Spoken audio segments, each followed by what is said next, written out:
Bom dia, irmãos. Bom dia.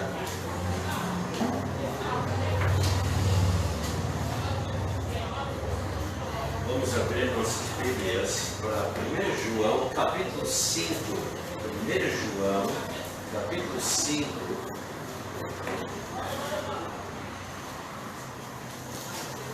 1 João, capítulo 5.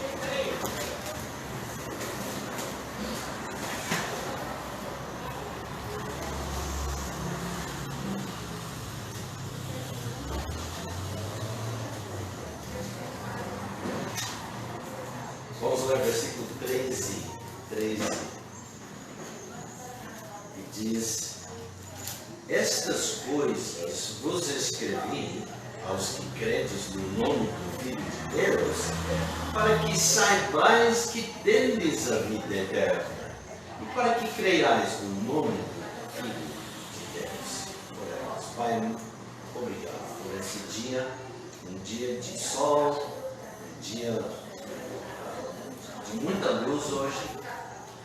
Obrigado por cada pessoa aqui. Pai, nos dirige nessa hora, nessa aula aqui dos homens, também na aula das crianças e das senhoras. Pai, esteja com cada professora. Pai, obrigado por tua palavra, que temos o privilégio de ensinar e também estudar. E a estudar juntos. Pedimos, Pai, que nos ajudar a aprender. Obrigado pela salvação que nós temos e também pelo fato que podemos saber mesmo que temos a vida eterna. Em nome de Cristo nós pedimos, te louvamos. Amém. Obrigado. Hoje nós vamos ver o sexto propósito por escrever essa epístola, 1 João. O ano passado vimos o primeiro propósito para oferecer comunhão, propor comunhão.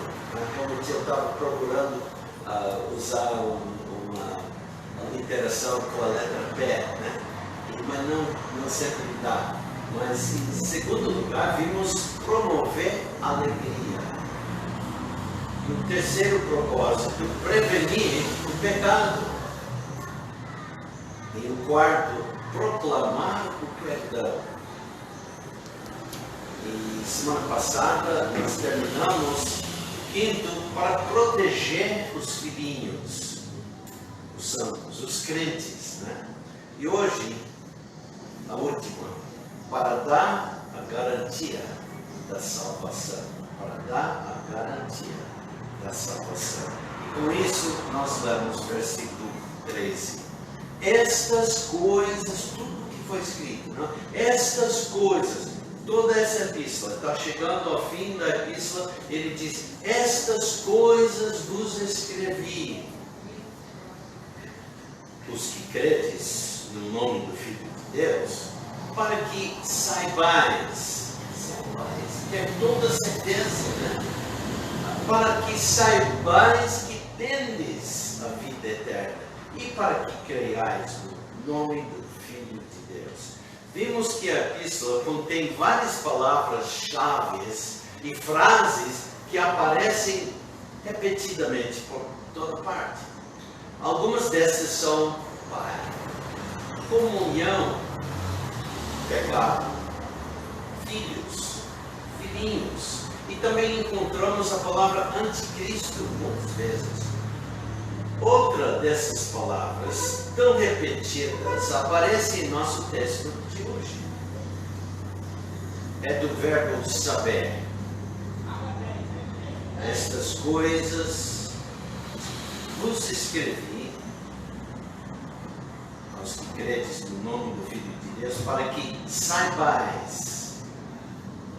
Por volta do ano 70, depois de Cristo, surgiu uma seita que ostentava um conhecimento superior aos dos verdadeiros seguidores de Cristo. Eles autodenominavam de gnósticos.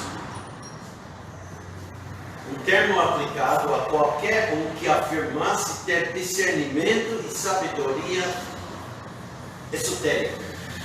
Extra. E assim. Tal seita naturalmente ganharia muitos seguidores, pois sempre há os crédulos que são rápidos em seguir o homem que afirma saber. Agora o homem pode alegar saber algo e estar correto em sua afirmação.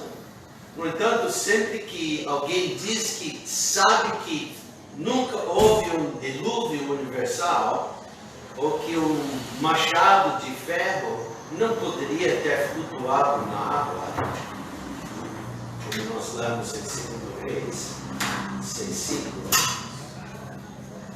ou que nenhuma peixe grande marinho poderia ter engolido o homem, ou que Jesus Cristo não é o eterno Filho de Deus, ou que Cristo não poderia ter ascendido corporalmente ao céu, você pode colocar isso como um fato absoluto e certo que ele não sabe ou conhece. O gnóstico atual prospera no reino da ciência, assim chamado. A verdadeira ciência é o conhecimento adquirido a partir de fatos observados, de modo que o homem que afirma saber final e completamente sobre um determinado assunto está se gabando, em substância, de ter observado e ouvido tudo o que há para saber sobre esse assunto.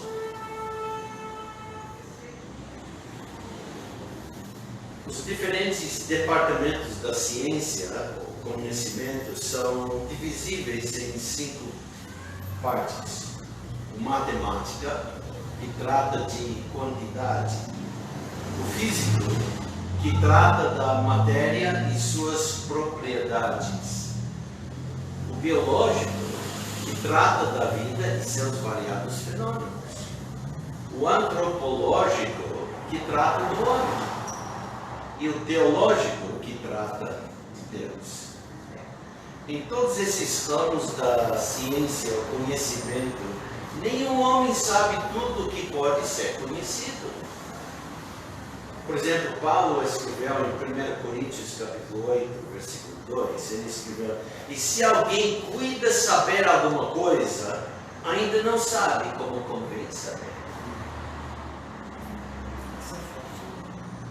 Há um conhecimento teórico que deve ser distinguido do verdadeiro e prático. Eu sempre lembro do irmão Boaz, porque ele gostava de estudos teóricos, né? E pode aprender muita coisa, mas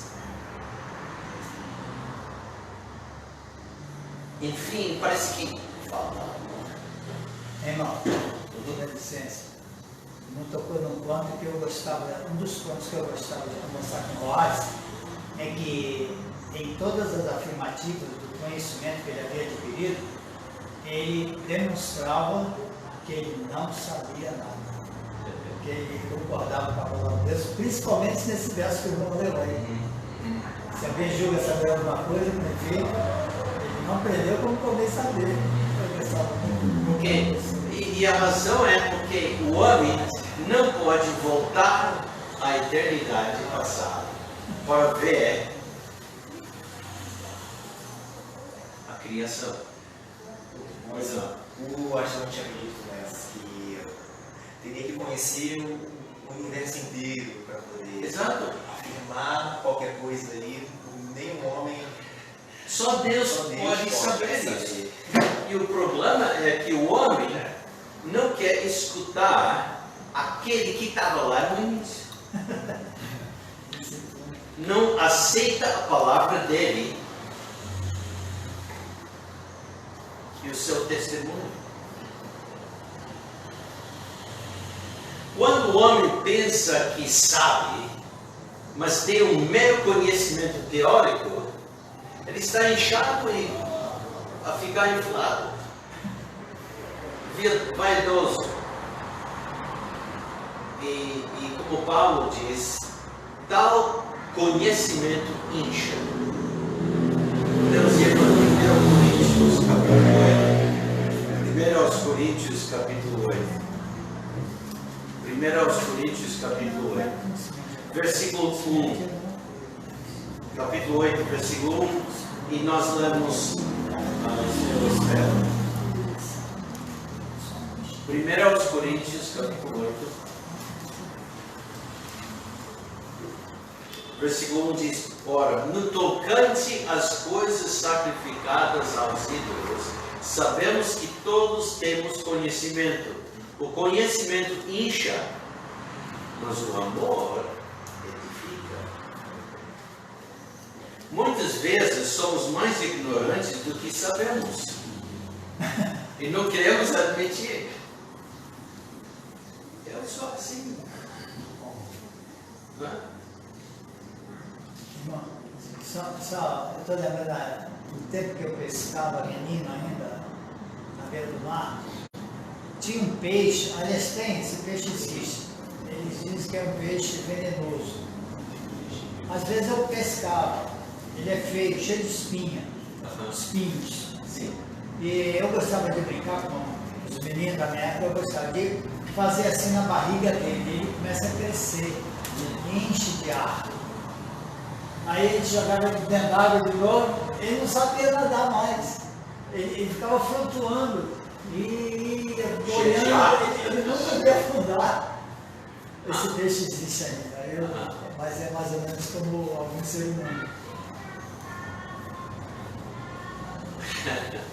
Aquele que se vangloria de seu conhecimento está inchado de orgulho. É esse homem satisfeito consigo mesmo, que sente que seu conhecimento está completo e muitas vezes ele é o primeiro a querer transmitir instruções, né? Porque ele sabe. Porém, muitas vezes é o mais relutante em receber instruções. Cada um de nós temos ficado nessa situação. Eu tenho certeza.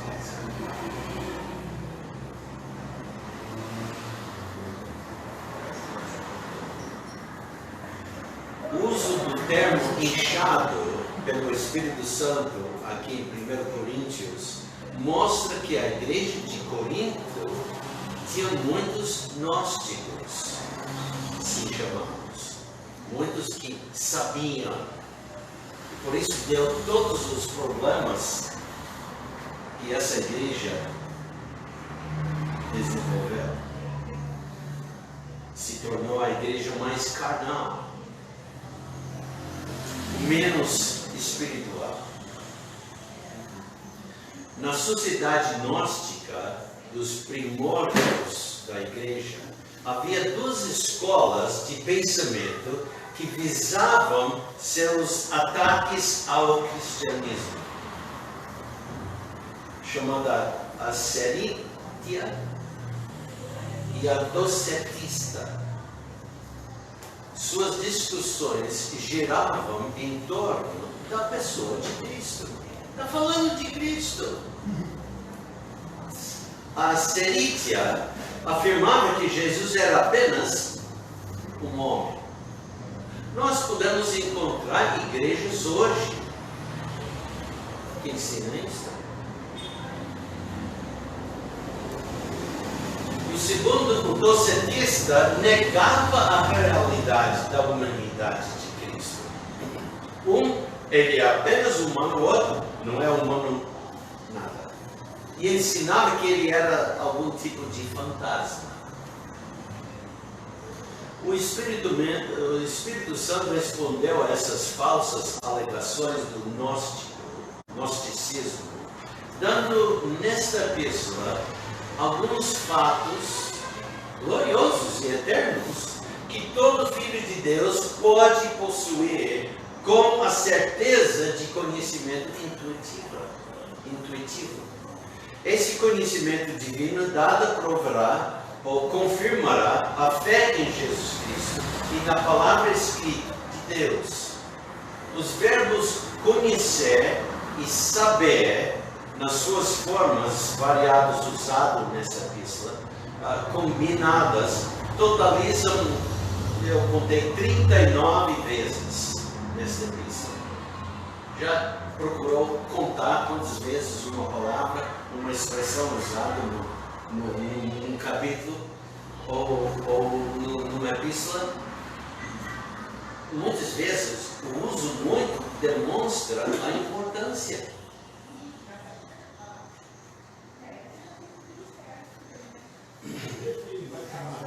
39 vezes em 5 capítulos. 1, 2, 3, 4, 5, 6 páginas. E eu estou com letra grande. –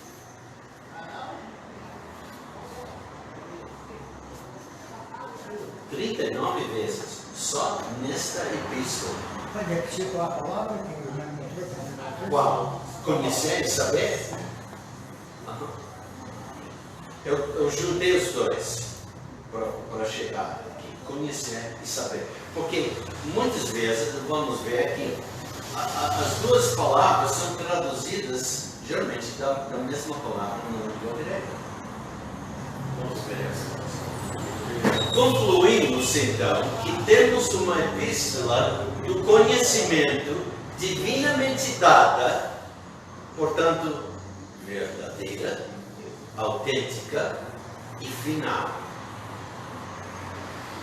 Nenhum homem pode se gabar desse conhecimento, pois não descobriu pela lógica, pelo uso de uma pá, cavando, e nem por usar um instrumento de laboratório, pensando em todas as outras áreas da ciência. Né?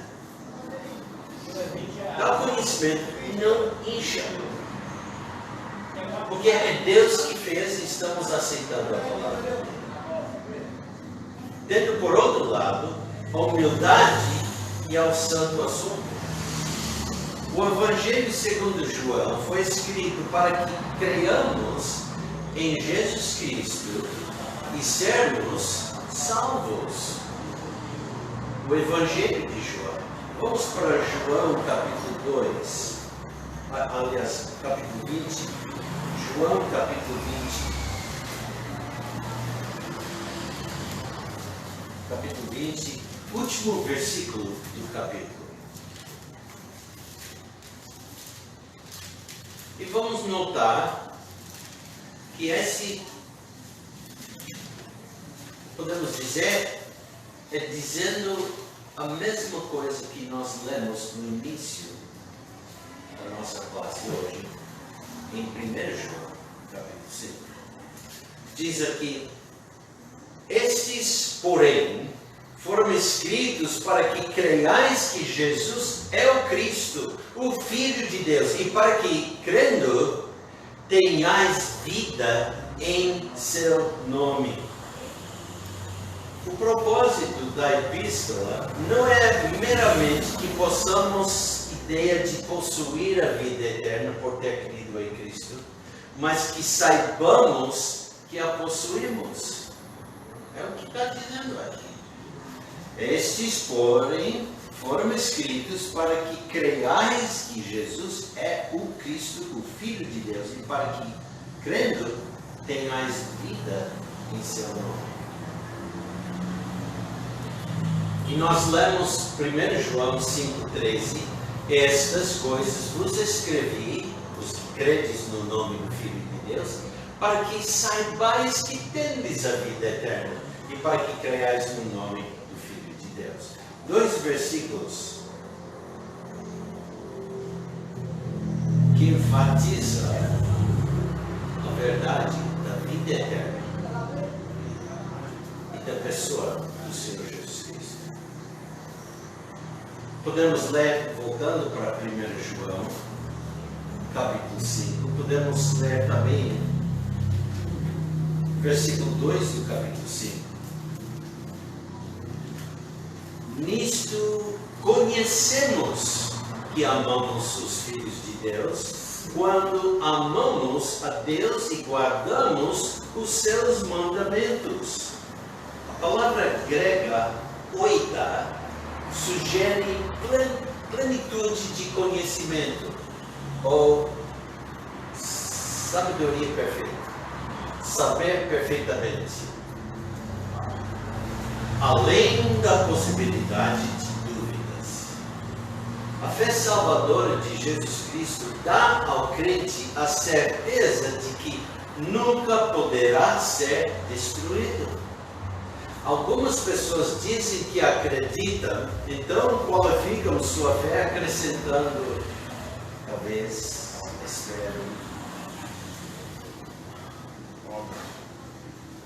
outras expressões assim.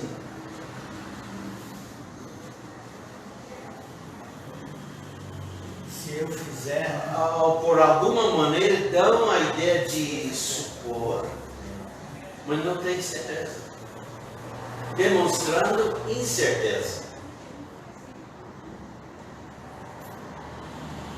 se eu fizer tal coisa, se eu for dizimista, se eu for frequente, não falta a escola dominical, por aí vai. Mas vamos pensar nessa pergunta. Quando morrer, onde vai? Essa é mais Muita gente diz, em outras palavras, não sei. Só Deus sabe. Parece muito profundo. Mas o que diz aqui? Estas coisas vos escrevi, os que credes no nome do Filho de Deus. A pessoa que não crê no nome do Filho de Deus não terá certeza. Para que saibais que, o quê? Tendes em mão a vida eterna.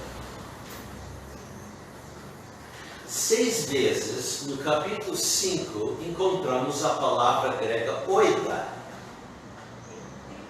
ou sabemos.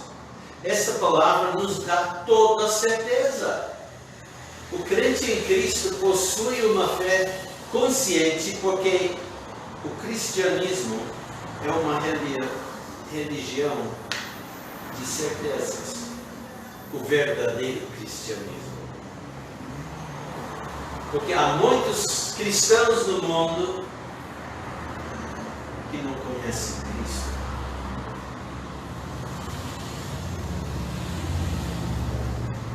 Porém, o Filho de Deus pode ter toda certeza sobre seus pecados passados. Em 2 Timóteo, capítulo 1. 2 Timóteo, capítulo 1.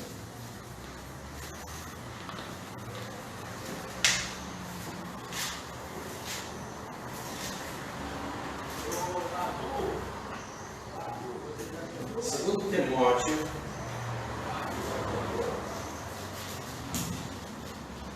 capítulo 1, versículo 12, nós lemos: por cuja causa padeço também isto, mas não me envergonho, porque eu sei em quem tenho crido, e estou certo de que é poderoso para guardar o meu depósito até aquele dia. Lemos também em Romanos 8, 28, que geralmente todo crente, talvez não pode citar, mas conhece o versículo. E sabemos que todas as coisas contribuem juntamente para o bem daqueles que amam a Deus, daqueles que são chamados segundo o seu propósito. E indo para 2 Coríntios, capítulo 5, versículo 1. Porque sabemos que, se a nossa casa terrestre deste tabernáculo se desfizer, temos de Deus um edifício, uma casa não feita por mãos, eterna nos céus.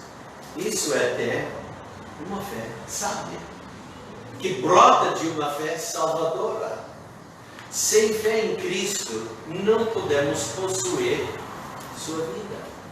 Sem saber que temos essa vida, não podemos desfrutá-la e vivê-la plenamente. Por isso tem tantas pessoas que só Deus sabe. Eu não sei, eu não tenho certeza. Eu espero, suponho, olha, eu olho minha vida.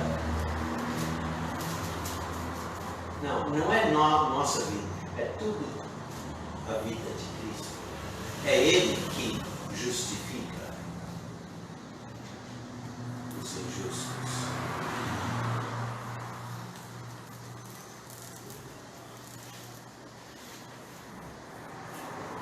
Precisamos saber com um conhecimento final e certo que temos a vida eterna. A fé salvadora não é uma coisa estéril e teórica a qual alguém deu consentimento no passado. Voltando para 1 João 5, versículo 13, podemos ver a forma do verbo crer. Estas coisas vos escrevi, os que crerdes no nome do Filho de Deus, para que saibais que tendes a vida eterna e para que creiais no nome do Filho de Deus. O texto não é dirigido àqueles que acreditaram em algo no passado, mas sim àqueles que possuem uma fé presente e ativa.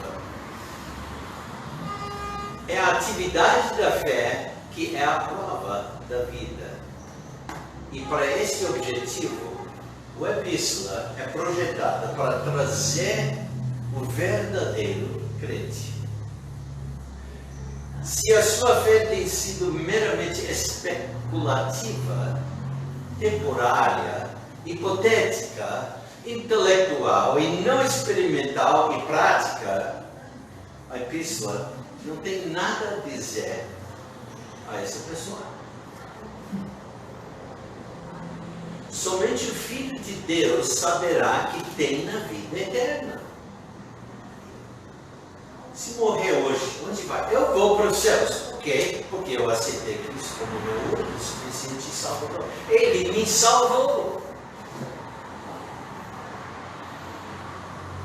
Dentro dessa confrontação que a gente, primeiramente, pode fazer a nós mesmos, ou deve, e fazer a outros. Trevor McRae, ele disse que uma vez, ele conversando com uma pessoa que dizia que tinha fé, aí ele falou assim: escuta, quando você chegar diante de Deus, o que você vai falar para ele?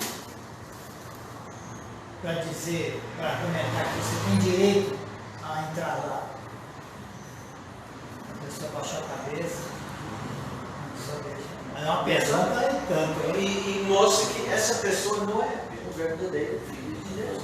Não é um crente, nunca foi nascido de novo. Não sabe. Somente o Filho de Deus saberá que tem a vida eterna. Se você tem essa vida, deveria saber, quer dizer, ter toda a certeza que a tem. Esta é a declaração repetida e feita bem clara no Evangelho de João.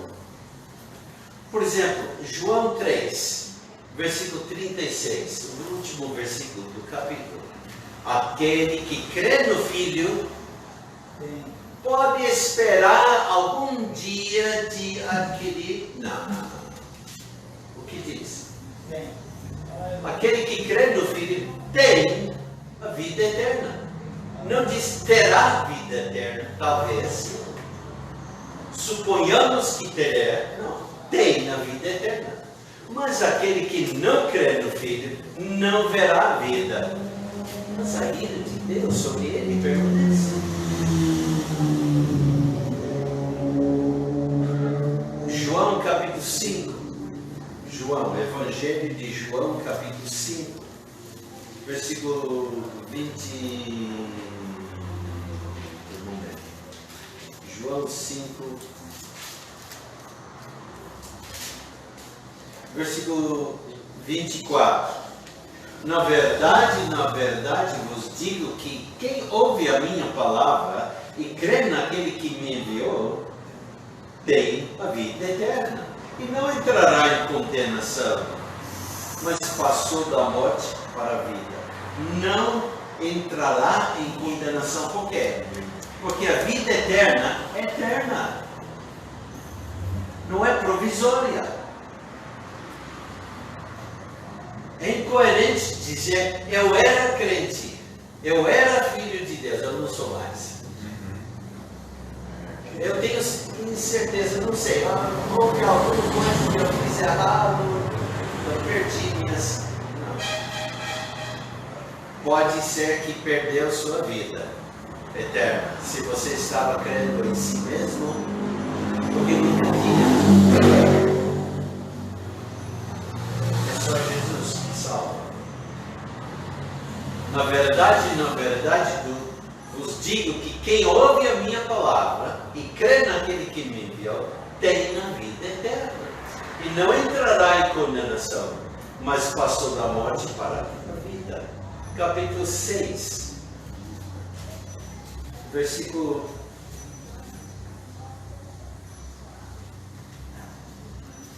47. Na verdade, vos digo que aquele que crê em mim tem a vida eterna. Com certeza que existem crentes que não têm esta certeza, não pode haver dúvida. As razões pelas quais ela está faltando são muitas e variadas. Falta de ensino claro da Bíblia. Negligência na leitura da Bíblia e na oração. Falta de comunhão com outros crentes em Cristo. Não há nenhuma virtude ser vítima de dúvidas e medo sobre o destino eterno de sua alma. Em nosso texto, 1 João 5:13, a ênfase baseia-se no conhecimento experimental e intuitivo que todos os crentes possuem a vida eterna. Esse versículo foi chamado por alguns de o texto-chave de toda a epístola, destinado a capacitar o crente a discernir com segurança seu destino eterno. Você foi ou não foi salvo? Você foi ou não foi salvo? Se responder com dúvidas, você não foi salvo.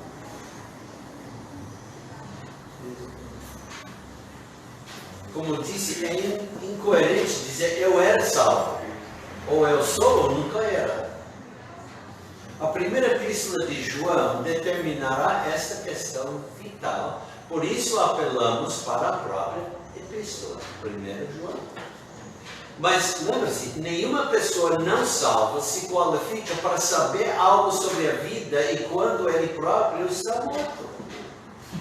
Quem esperaria que um surdo julgasse o som? Não é?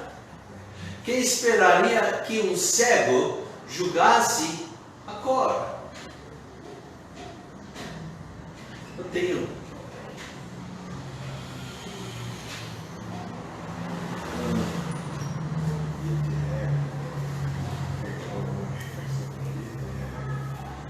agora fala a palavra. Vou passar aí.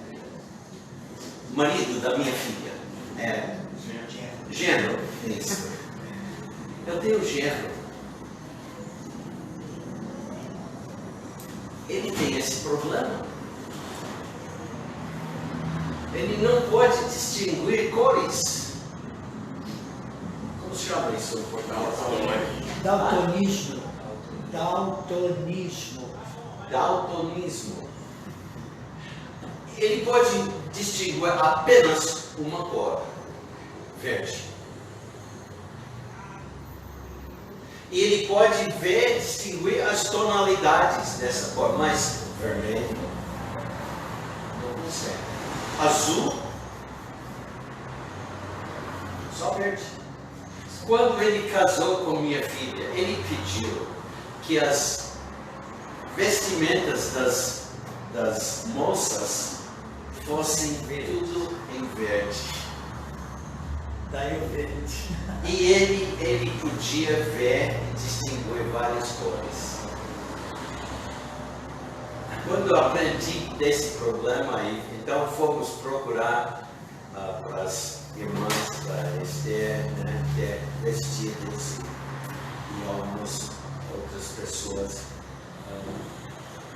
Fomos, isso em São Paulo, fomos procurando um tecido e encontramos um tecido com um desenho com tonalidades variadas da cor verde. Compramos. E até fiz para os irmãos dele uma colete usando esse também. Mas como ele ficou feliz. Ficou mesmo. Mas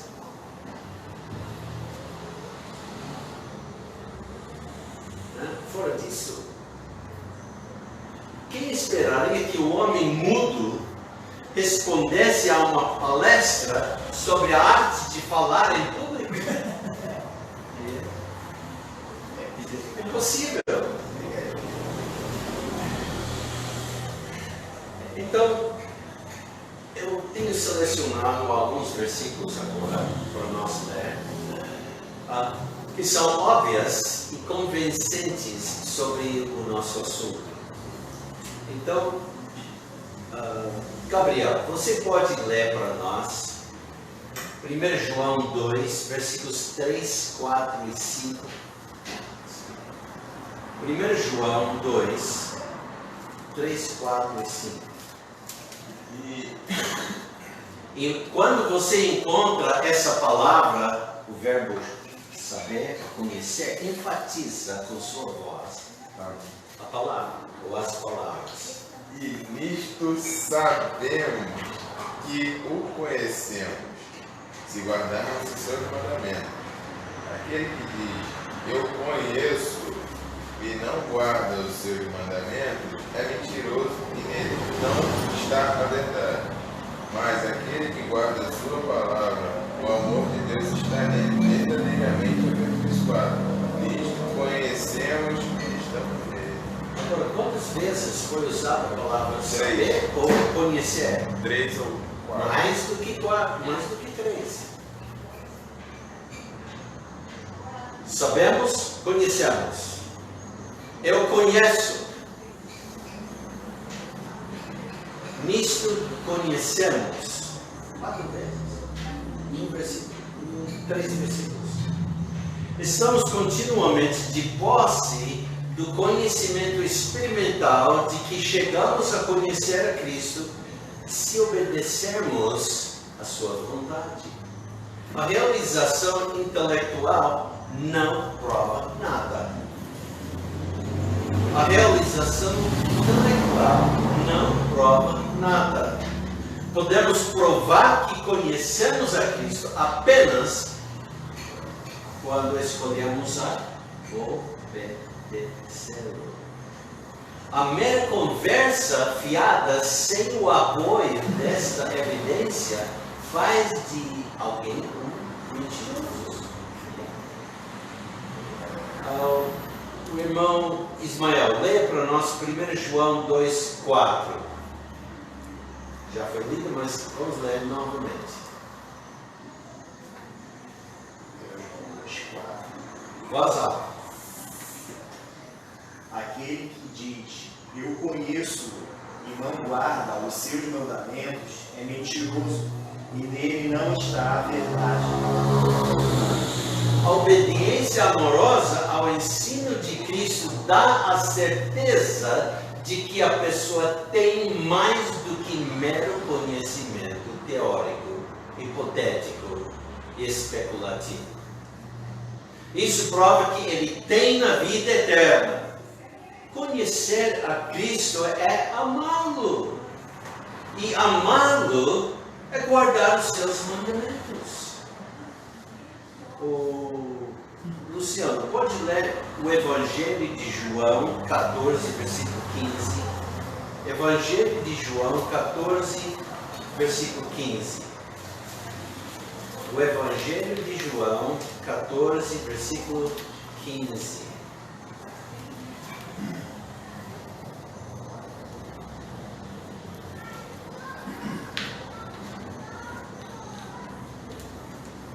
Só o 15. Se me amais, guardais os meus mandamentos. Se me amais, guardai os meus mandamentos. Ah, não, eu quero viver a minha vida.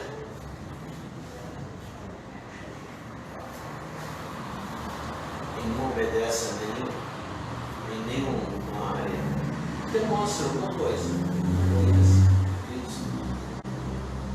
O irmão Ismael, já leu? Sim. O Guilherme, faz favor. 1 João, capítulo 2, versículo 29. 1 João 5. Não, espera. A 1 João 2, não capítulo 5. Capítulo 2, versículo 29. Leia versículo 5 e versículo 29. Mas qualquer que guarda a sua palavra, o amor de Deus está nele verdadeiramente aperfeiçoado. Isto conhecemos e estamos nele. Versículo 29. Se sabeis que ele é justo, sabeis que todo aquele que pratica a justiça é nascido dele. Mais provas. Sabemos que passamos da morte para a vida, porque amamos os irmãos. Aquele que não ama seu irmão permanece na morte. O irmão Damião, leia para nós 1 João, capítulo 3, versículo 14. 1 João 3, 14. Nós sabemos que passamos da morte para a vida, para que amemos... Não para quê? Não para aqui. Qual o versículo? Versículo 14. Leia de novo. Nós sabemos que passamos da morte para a vida, para que... Não é para aqui. Não, é para a vida, tá certo. Obrigado. Para a vida, porque amamos os irmãos. Por quê? Estava lendo para aqui em vez de por quê. Por isso, né?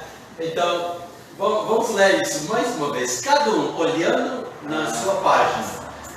Nós o que sabemos que passamos da morte para a vida, porque amamos os irmãos. Quem não ama seu irmão permanece na morte. O amor pelos irmãos é uma prova infalível da própria salvação, uma marca distintiva de uma conversão genuína. A morte espiritual é a condição do homem por natureza.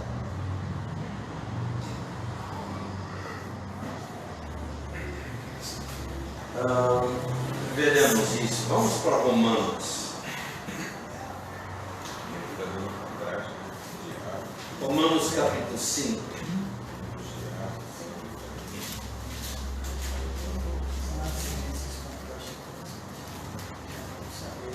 Romanos capítulo 5, vou começar lendo o versículo 12. Romanos 5, 12. Portanto, como por um homem entrou o pecado no mundo, e pelo pecado a morte, assim também a morte passou a todos os homens, por isso que todos pecaram. Porque até a lei estava o pecado no mundo, mas o pecado não é imputado não havendo lei. No entanto, Amor de reinou desde Adão até Moisés, até sobre aqueles que não tinham pecado, a semelhança da transgressão de Adão, o qual é a figura daquele que havia de vir. Mas não é assim o dom gratuito como a ofensa. Porque se pela ofensa de um morreram muitos, muito mais a graça de Deus e o dom pela graça, que é de um só homem, Jesus Cristo, abundou sobre muitos. E não foi assim o dom como a ofensa, por um só que pecou. Porque o juízo veio de uma só ofensa, na verdade, para condenação. Mas o dom gratuito veio de muitas ofensas para justificação.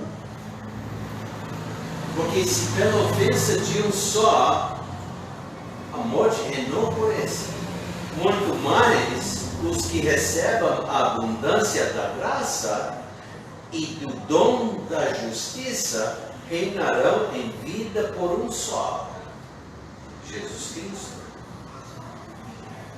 Podemos ir também para Efésios capítulo 2. Efésios capítulo 2. Vamos para Efésios capítulo 2.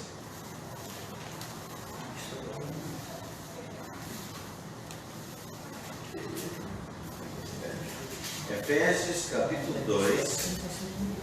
E veremos versículo 1. Efésios 2, 1.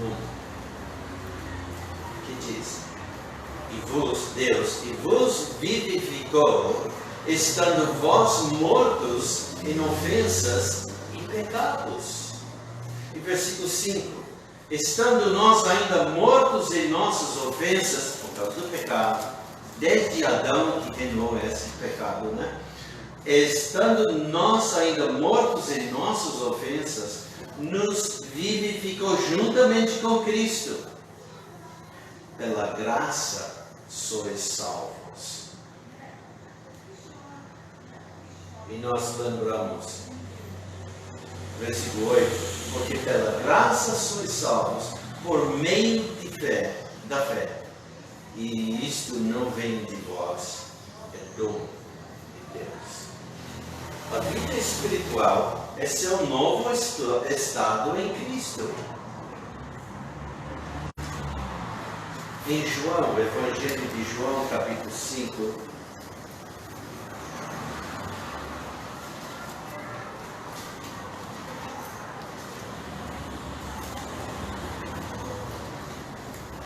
João capítulo 5 novamente, versículo 24.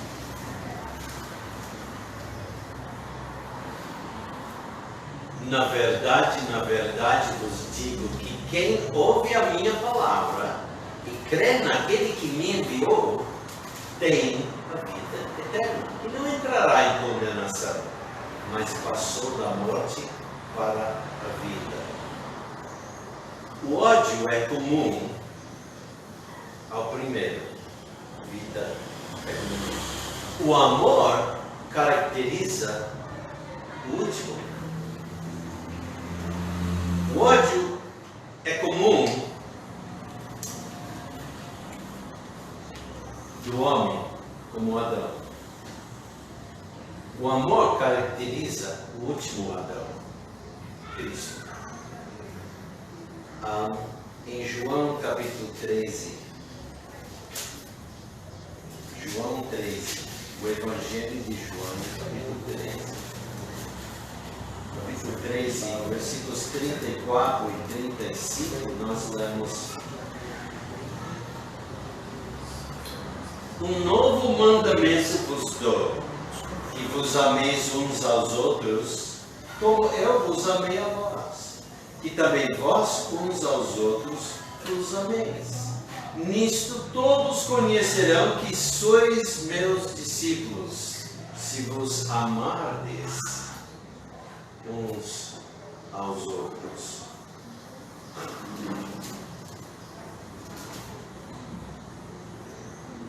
Agora vamos para Romanos, capítulo 5.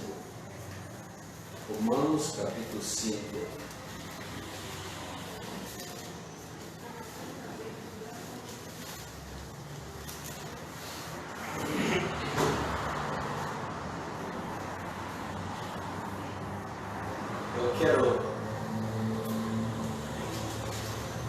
Eu vou começar com o versículo, mas queremos ver versículo 5. Tendo sido, pois, justificados pela fé, temos paz com Deus, por nosso Senhor Jesus Cristo, pelo qual também temos entrada pela fé a esta graça, na qual estamos firmes, se nos gloriamos na esperança da glória de Deus. E não somente isso, mas também nos gloriamos nas tribulações, sabendo que a tribulação produz a paciência, e a paciência a experiência, e a experiência a esperança.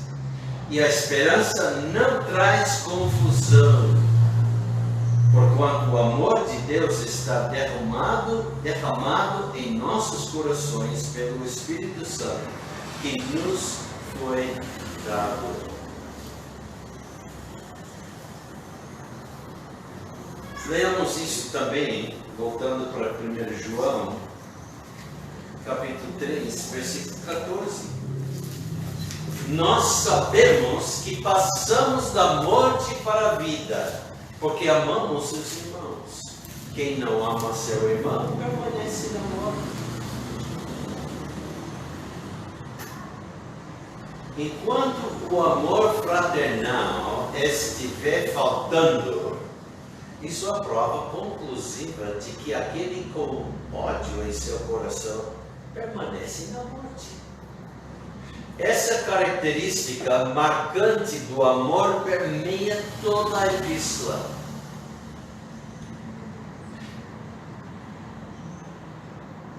Deve ser uma coisa surpreendente e chocante ver um cristão agindo de maneira não fraterna em relação a outro crente.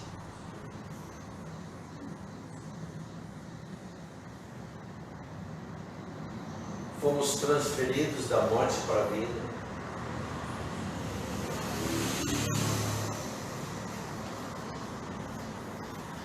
Em versículo 19, 1 João 3, versículo 19, nós lemos: e nisto conhecemos que somos da verdade, e diante dele estaremos seguros em nossos corações. Este faz um teste simples pelo qual podemos saber. Lembra 1 João 3,24? E nisto conhecemos que Ele está em nós, pelo Espírito que nos tem dado. Nisto conhecemos que estamos nele, e Ele em nós, pois que nos deu seu Espírito. 1 João 4, versículo 13. Nisto conhecemos que estamos nele, e Ele em nós, pois que nos deu o seu Espírito. Saberemos que temos vida eterna, se o Espírito Santo habitar em nós.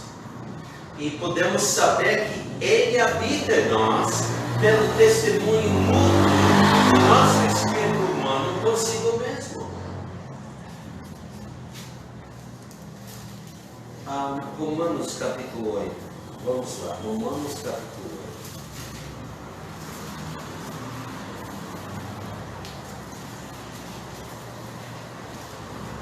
8. Romanos 8, versículo 16.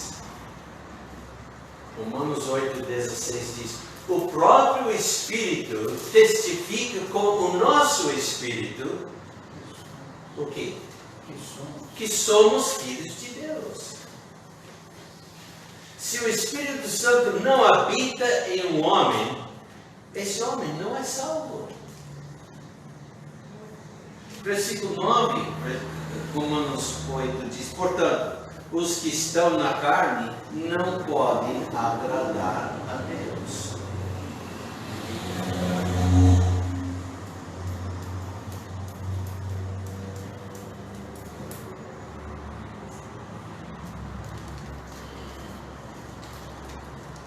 Vós, porém, não estáis na carne, mas no Espírito, se é que o Espírito de Deus habita em vós.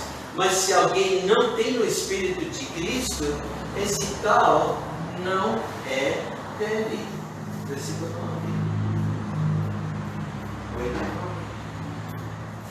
Cristo prometeu que enviaria o Espírito Santo para habitar conosco. Lembra quando Jesus estava com seus discípulos? Não, nós não estávamos presentes, né? Não podemos assustar. Mas lembra de ter lido daquela ocasião antes que ele foi morto. Ele estava celebrando a festa de Páscoa, Pessah, e ele estava ensinando, e ele diz: e eu rogarei ao Pai, e ele vos dará outro Consolador, para que fique convosco para sempre. Ele disse isso porque ele ia ausentar-se deles, e prometeu outro Consolador, alguém chamado para estar contigo. E o Espírito Santo habita em minha vida. Tendo crido em Cristo, habita em sua vida. E desde que você aceitou Cristo, está contigo. Jamais sairá. Ele habita. O apóstolo Paulo enfatiza o fato da habitação do Espírito também nas nossas vidas. Vamos para 1 Coríntios, capítulo 3. 1 Coríntios, capítulo 3.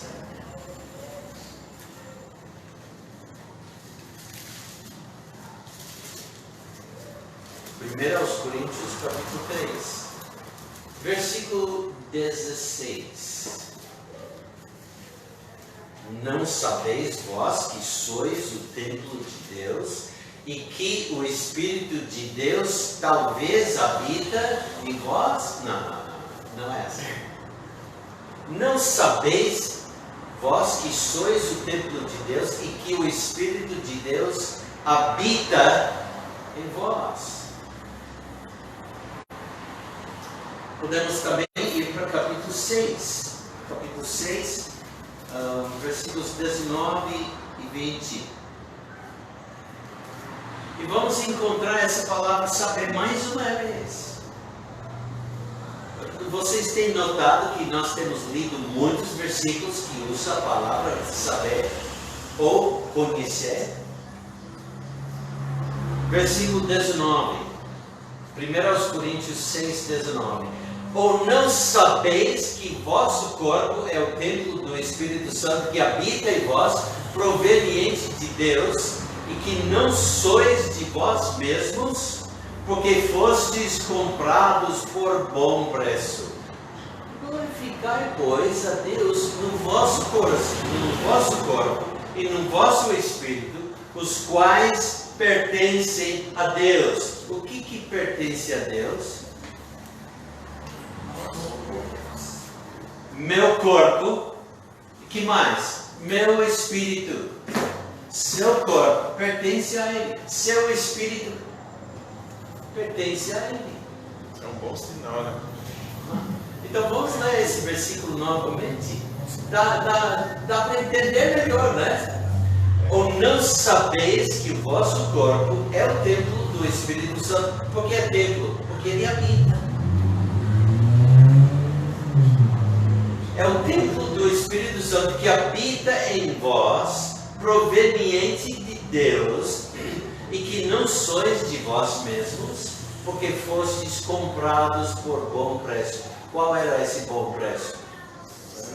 A morte de Cristo, sangue derramado na cruz, para pagar nossa dívida, nossa pena, porque somos pecadores, e assim Ele nos justifica. Proveniente de Deus, e que não sois de vós mesmos, porque fostes comprados por bom preço. Glorificai, pois, a Deus no vosso corpo e no vosso espírito, os quais pertencem a Deus.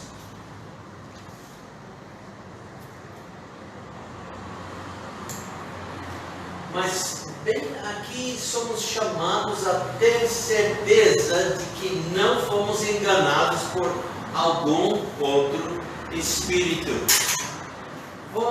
Voltaremos para 1 João.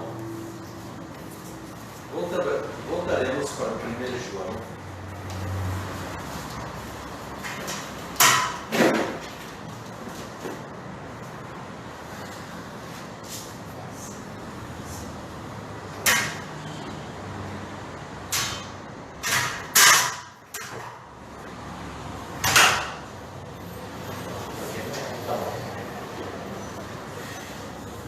Pode fechar, mas não tudo. Isso, ok. Então, 1 João 4, versículos 1 a 3. Nós lemos: Amados, não creiais a todo espírito, mas provai se os espíritos são de Deus, porque já muitos falsos profetas se têm levantado no mundo. Nisto conhecereis o Espírito de Deus. Note que estamos lendo mais aquela palavra conhecer, aquela palavra grega. Conhecer, saber. Nisto conhecereis o Espírito de Deus. Todo Espírito que confessa Jesus Cristo veio em carne é de Deus. E todo espírito que não confessa que Jesus Cristo veio em carne não é de Deus, mas este é o espírito de anticristo, do qual já ouvistes que há de vir, e eis que já agora está no mundo. Capítulo 5, 1 João 5, versículo 10 agora. Versículo 10. Quem crê no Filho de Deus, em si mesmo tem o testemunho. Quem a Deus não crê, mentiroso fez, porquanto não creu no testemunho que Deus e seu Filho deram. Há mais de 150 anos atrás, um certo pregador disse, acho que ele era inglês, ele disse: é nosso dever não apenas buscar essa segurança, garantia, mas também cultivá-la. Ela está sujeita a muitos perigos e interrupções e precisamos apreciá-la com cuidado. Aqui, a certeza da salvação. Dr. James Morgan disse isso. Então terminamos essa parte e vendo os propósitos porque a epístola de João, 1 João, foi escrita. Semana que vem vamos conseguir outra ideia, outro tema, né? Mas ainda ficaremos em 1 João. Vamos orar. Pai, obrigado pelo privilégio de estudar a tua palavra. Nos dirige, Pai. Obrigado pela certeza que podemos ter, certeza da salvação, da vida eterna, porque ter crido em Cristo, muito Filho de Deus, Pai. Obrigado pela salvação